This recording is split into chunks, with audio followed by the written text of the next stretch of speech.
બોટાદ નગરપાલિકા દ્વારા આજે ફાયર સેફટીને લઈને વિવિધ સ્થળોએ ચેકિંગ હાથ ધરવામાં આવ્યું હતું। તાજેતરમાં જ રાજકોટમાં જ ટીઆરપી ગેમ ઝોનમાં દુર્ઘટના બની છે, તેના પડઘા સમગ્ર ગુજરાતમાં પડ્યા છે। ત્યારે બોટાદ નગરપાલિકા દ્વારા ફાયર સેફટીને લઈ અને આજે વિવિધ સ્થળોએ ચેકિંગ હાથ ધરવામાં આવ્યું હતું, જેમાં શોપિંગ મોલ, હોસ્પિટલ, થિયેટર વગેરે જેવી બિલ્ડિંગોમાં ફાયર સેફટીનું ચેકિંગ હાથ ધરાયું હતું।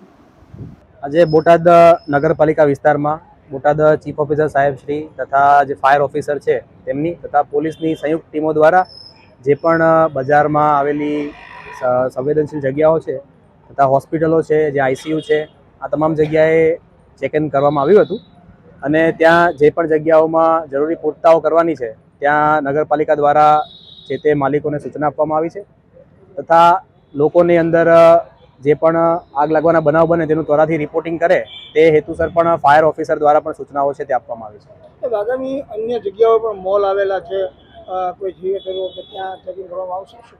બોટાદ જિલ્લામાં તથા બોટાદ નગરપાલિકા વિસ્તારમાં જે પણ થિયેટર છે, મોલ છે, ત્યાં પણ રૂટીન ચેકિંગની કામગીરી છે તે હાલમાં ચાલુ છે અને ત્યાં પણ યોગ્ય રીતે કમ્પ્લાયન્સ થાય તથા વિવિધ એનઓસી મેળવેલા છે કે કેમ તેની અંગે છે તપાસણી છે તે કરવામાં આવી રહી છે। કાર્યમાં બોટાદના ડીવાયએસપી તથા પોલીસ સ્ટાફને સાથે રાખી સ્થળ ઉપર જઈ અને ચેકિંગ હાથ ધરાયું હતું।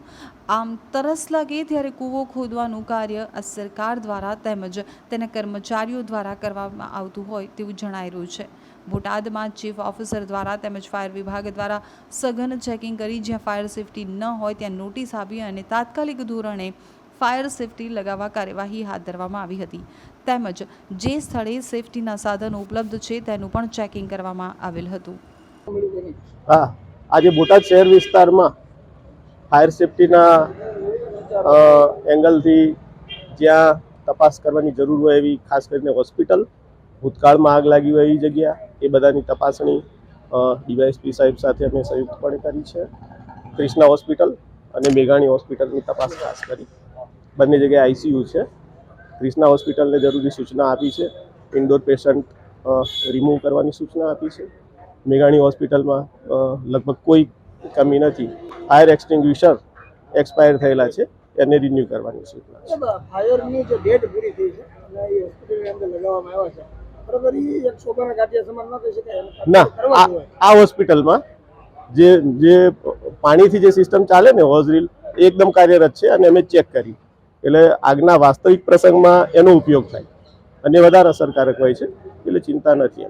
કૃષ્ણ હોસ્પિટલની અંદર જે જનરેટર આવેલું છે, જનરેટરની અંદર આપણી ટીમ દ્વારા ચેક કરવામાં આવ્યું, મોટી સંખ્યામાં ઓક્સિજનના બાટલા જોવા મળી રહ્યા, શું કહે છે?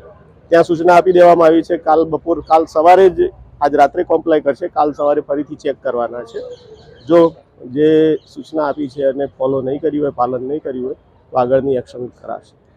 હોસ્પિટલ સિવાય કોઈ અન્ય વસ્તુ ચેકિંગ કરવાની ખરી? Shopping centre, mall? બોટાદમાં શોપિંગ છે અને એક થિયેટર બોટાદ નગરપાલિકાની હદ બહાર પણ નજીકમાં છે, એને પણ ચેક કરવાનું છે।